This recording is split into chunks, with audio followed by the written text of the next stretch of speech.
Welcome to the Badass Women of World War II. I'm Lydia, and on episode 3, we're talking about Willa Brown. Since it's Black History Month, I wanted to highlight the Black women who served as WASP during the war. Unfortunately, there weren't any, and it wasn't for their lack of trying. Segregation may have stopped Black women from serving in the WASP program, but it didn't stop them from flying.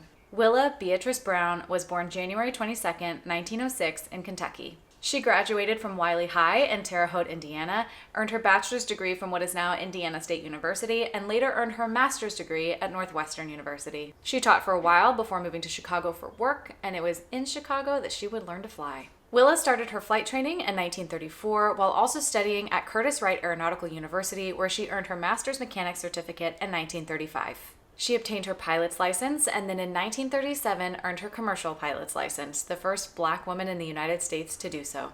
But that wasn't Willa's only claim to being the first at something. She was also the first Black woman to run for Congress, and the first woman in the U.S. to have both a pilot's license and an aircraft mechanic's license. She also co-founded the Cornelius Coffey School of Aeronautics with her husband in 1939, the first Black-owned and operated private flight training academy in the United States.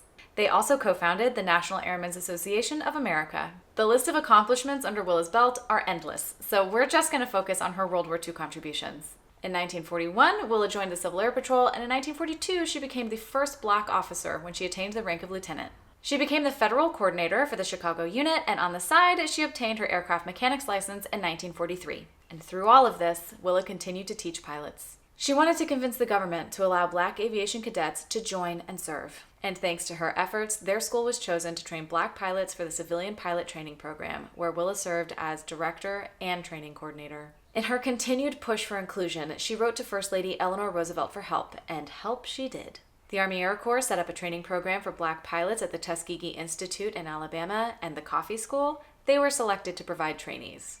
Around 200 of Willa's students, they went on to become Tuskegee Airmen. They were finally allowed to fly, but they were still in segregated units. But in 1948, Willa would see the fruits of her labor. President Truman ordered all branches of the military to desegregate, something that wouldn't have been possible without Willa's tireless efforts. Willa passed away on July 18, 1992, at the age of 86, leaving behind an incredible legacy.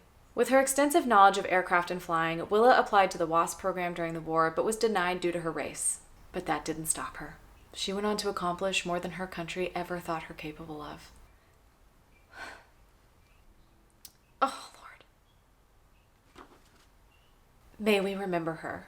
Willa Brown, Aviatrix, maker of pilots.